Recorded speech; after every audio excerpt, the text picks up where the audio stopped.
but we make sure to have these meetings where if things are coming up, we're not dealing with it on a day that we're tired or when there's emotion behind it. It's like, okay, we know we're going to have that meeting on Monday. Let's add it to the agenda. Let's talk about things, right? Yeah.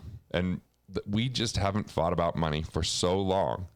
And yet our first year was the number one reason that we fought. It sounds just like ongoing, consistent communication is a big factor. Recognizing what your money personality is in addition to your partner's personality, but then being able to find the pros of each personality and making them work together, because there's instead of villainizing them. Yes.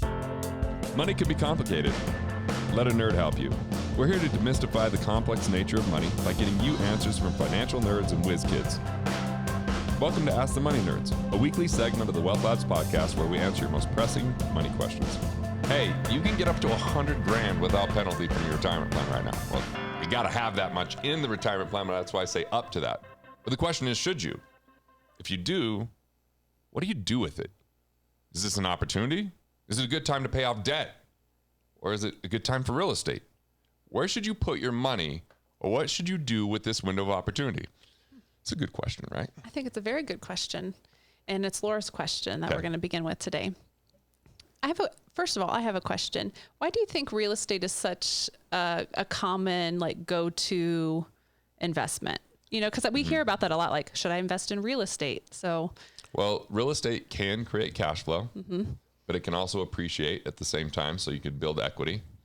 There's massive tax advantages that could be associated with real estate, especially if you're what's called a real estate professional, meaning you're spending 750 hours a year. It gives you this way to accelerate and have more deductions than other people might. Okay. So you've got that. And a lot of people want recurring revenue. They want that ongoing cash flow. Mutual funds don't do a good job at providing that. A lot of people feel like they don't trust Wall Street and just handing their money over to the stock market. So that's why it's pretty popular. And, it's something that people live in houses. They hear stories about it all the time. They've met someone that's done really well with real estate. So I think it's a pretty popular vehicle because of those factors. Yeah, I would say it's one of our most common questions.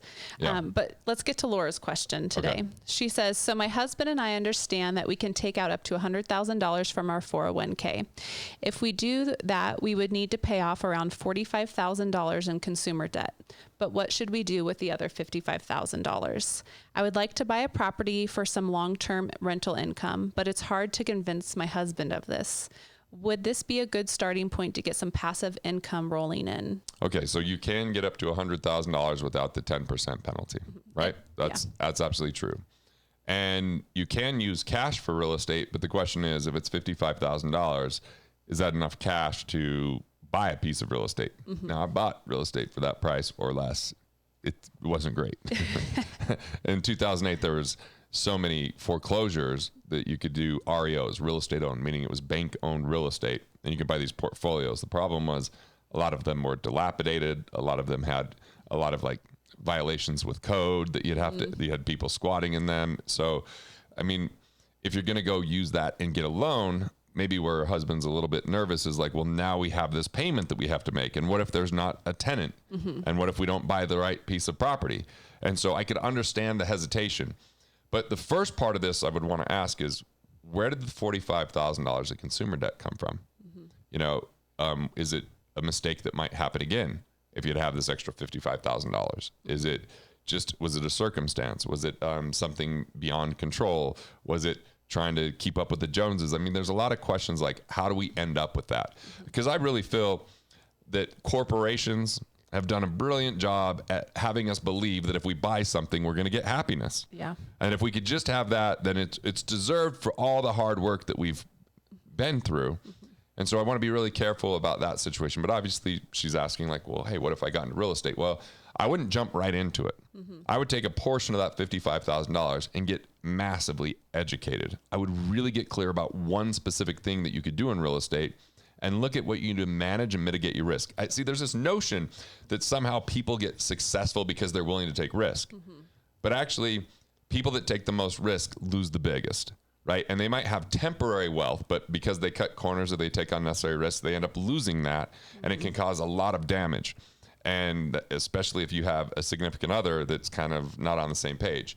Now, this is what I found. There's really 4 kind of money personas, and these are the shadow personas. One is the miser that is always trying to cut, back and eliminate and budget and coupon clip and hold on to every dollar that comes in.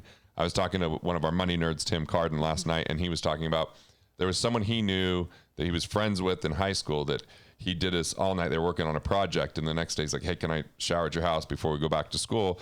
And this guy's dad was so mad because he didn't just turn on the water and hurry, turn it off, and turn on the water and turn it off, and have less than 30 seconds running with the water. Oh my. And that just everything was about what they could do to save money and would never spend the money. The second type of kind of money persona is the conservative, and it's not a political thing. A conservative is simply they're always trying to fund retirement. They're always trying to save more into retirement vehicles, and that's like their main objective. It's all about kind of delaying gratification. Then you've got the striver. The striver's like, I'm going to hustle, I'm going to work, I'm just going to earn more, I'm going to have, this status that I can just keep accumulating. And then you've got the high roller, and the high roller is like, I'm looking for opportunities, and I win big and I lose big, but it's just part of the game. Yeah. So most people don't marry someone that's the same persona as them. Yeah, I was going to say that sounds pretty rare that you marry someone that has the same money beliefs and patterns as you do. Right, and it seems like if one's one way, it's like an attraction factor for the other one to be the other way. But I had someone that was a CEO for my company for 9 months, another guy by the name of Garrett White, and I remember he gave me this analogy that was kind of funny. He goes, you know what? I feel like the way you are with operations is like you have the messiest room. And he goes, I normally have a messy room, but now I've become a neat freak because you're so messy. Oh. Right. And so sometimes someone becomes a stronger conservative because they're married to a high roller and they're trying to create stability and security and balance. The high roller's like, you're just fighting me. And it's like always this compromise, gas and brakes, and it's frustrating. So yeah, I think definitely. it's really important that you get on the same page and that you really treat that spouse as like the first customer. Like, okay, here's That's why a good way this to is a say good real estate deal, and here's what we're trying to do. And you actually utilize their knowledge, or even if it's a little bit of fear, to help mitigate the risk rather than doing it without their permission or saying they don't understand me or what you're holding us back. Like when I was a miser, you've heard the stories. You were. My wife loves to tell them. It's like her favorite thing to do. But it's just what I thought was the best way to secure our financial future was by never spending money. Yeah. You know the story where I was like, hey, your dad said we could live in the basement rent free. She goes, sex free too, if that's where you want us to live, right? There's a cost to being cheap. She's a smart ass. We always get the good comments. I mean, Erin's always wanting her to tell stories about this miser that I was. But she did tell my son at one time, she goes, it's just what Dad thought would be best for our future. So understand that it doesn't mean it's negative. It means it requires regular communication. Yeah. And if you can increase each other's mental capital that, hey, we want to invest in real estate, we'll really learn about what real estate you're going to invest in and what could go wrong with that real estate and what could go right and what type, what would really work for the family. And just, I think it's about having that conversation saying, well, what if we could really take a portion of this money and get educated? And if we got educated enough, we could make a good team because I'm willing to go out there and find the deals, but you might be willing to say, here's what we need to overcome before we invest in those deals to make sure we're protected. And see, that can actually be a synergistic, collaborative effort that becomes extraordinary. Right. I'm curious to know, how did you and Carrie kind of work through the differences of your money personality to get to where you are today, where it's more of a partnership rather than a tug of war? We actually created a bit of a formula where she just felt it was a tough conversation at first. She was like, this sucks. I didn't really sign up for this. We fight about money in our first year that we were married. She's like, I just didn't realize, because I wasn't like that miser when we were dating. But then I became that when I'm like, well, now I'm married and we're going to have children eventually. And so I just doubled down on that kind of persona. It was helpful that she just spoke up and said, I don't like this. And then I talked to this woman, Nancy Ogilvy, who said, hey, I wonder what it's like living in the financial prison that you've built for your wife. And I was like, okay. So now I was like, well, that's not what I was going for. So I got an awareness. Yeah. So when you have an awareness, the way that you can get an awareness is just do an inventory of your life and say, how is this working for us? Do we fight about it? Are we happy? Do we feel fulfilled? Is this a game worth winning? Is this creating a win for both of us? So for my wife, she's like, hey, I would really feel good if we had a certain amount of savings. So we just played that game. Like, what would it take to get that much savings? Yeah. And we just started to work together on it. And she's like, oh, that feels really good. And then she's like, I really want to have like some money that I could just spend how I want without having to come to you, because sometimes I just want to buy a gift or sometimes I just want to order something and not worry about what you think. I'm like, okay, well, let's create this account and let's have money go into that account on a regular basis. And it's just your money to spend however you want. I don't have any say over how that's spent because you get to choose. And so we started to create that. It was a mindful cash management type of situation. I think we were talking about this just the other day. She's like, I came to her when we were early married and I said, hey, I want to make this investment. I'm like, it's a $90,000 investment. And she's like, okay. So she's thinking, we're really going to have to hunker down, but okay, it's going to be good for us. And then in a very short period of time, I'm like, okay, we're ready. We've got it. And she's like, what? How much money do you make? Why are we living like this? What is going on? And so it just became about being willing to talk on a weekly basis, what's coming in, what's going out. And guess what? We don't have to do that very often because she's got that account. Money comes into it. When COVID hit, she goes, hey, I know you speak for a living. What's going to happen? I'm like, well, we're definitely not going to be out there speaking. So we're going to look at ways we could provide value in a different way. She's like, well, do we need to cut back on anything? I said, I don't know about that yet. Let's think about it. Is there anything that we're not utilizing? And so we had that conversation rather than me just immediately go to my miserly ways and say, let's cut out. And what I did was I just went to places that we were paying regularly and say, hey, we need to make sure we're in a game worth winning. We need to make sure we're doing things that are going to be productive, and that might look different in this new era. And we invented new things, right? We invented new ways. So yeah, I mean, I think communication is key, and just have an understanding for that person's persona, like how they view the world. And for us, the number one thing was when we reached economic independence, when we had enough cash flow coming in from intellectual property that didn't require my daily involvement. Then she was like, oh, cool.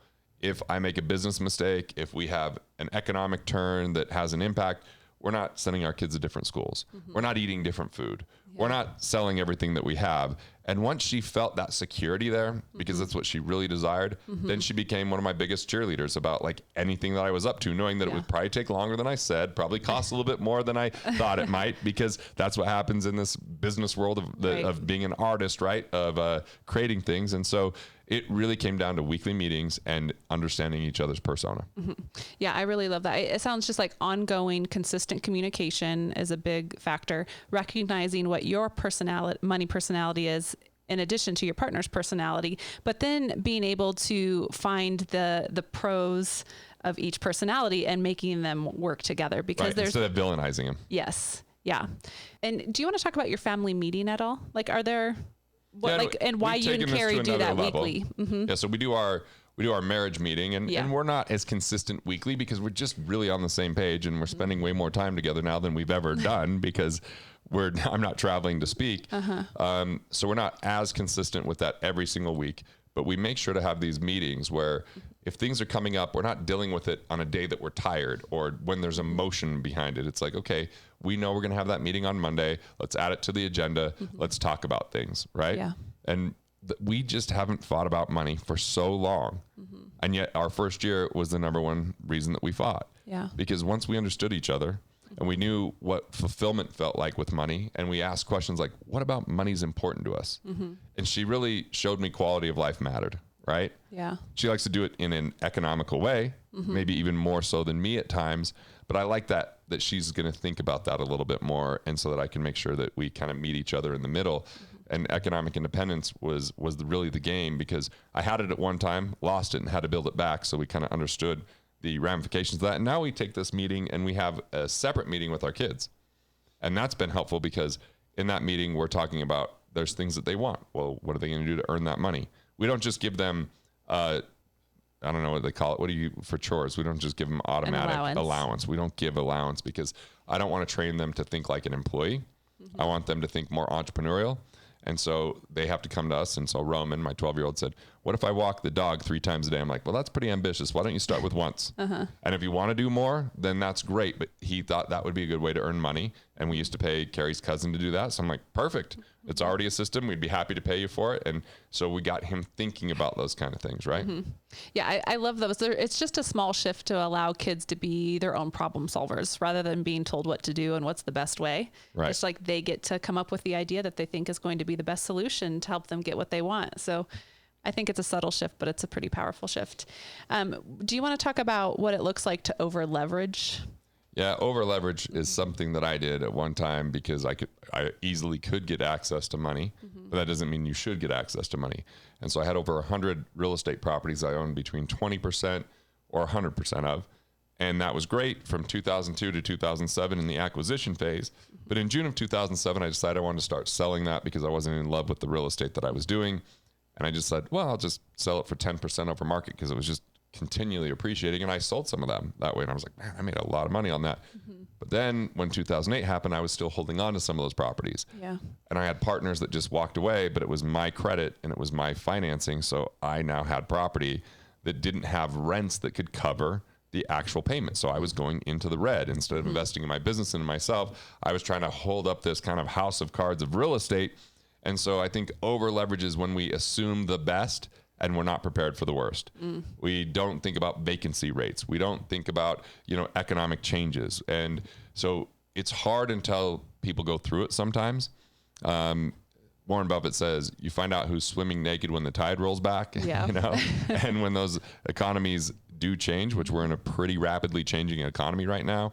That's why it's important to get good at one thing in real estate and dive in deep and think of ways to manage risk. That's why it's important to have cash on hand and make sure that you have quality relationships that can help you if you need to come up with creative solutions. I have Norm Westervelt, who's our chairman.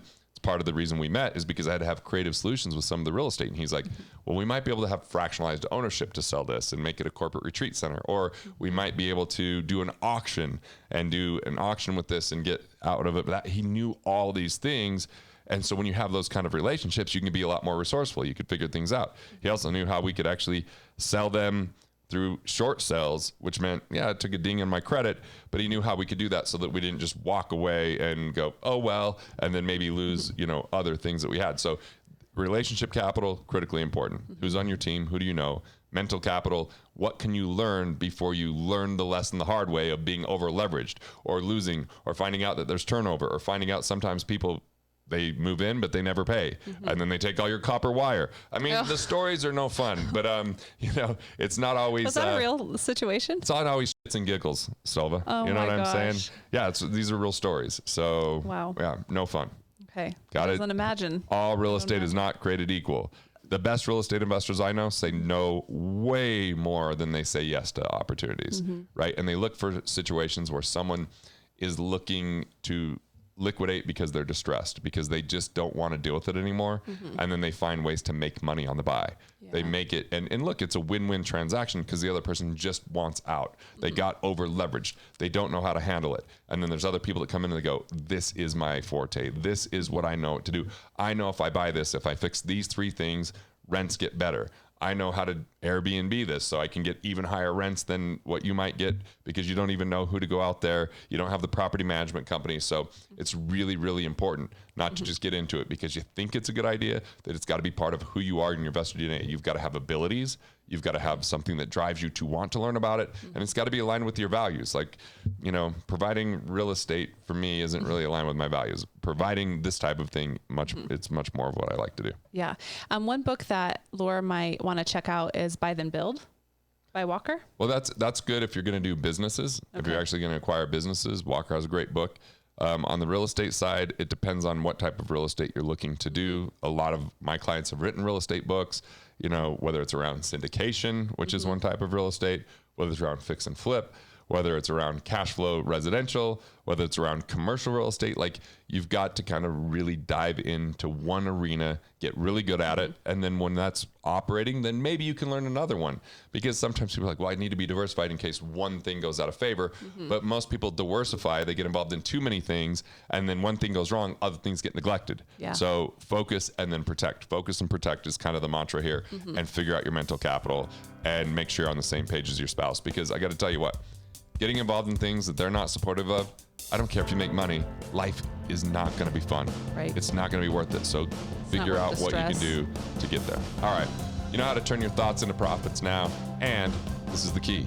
Build a life that you love.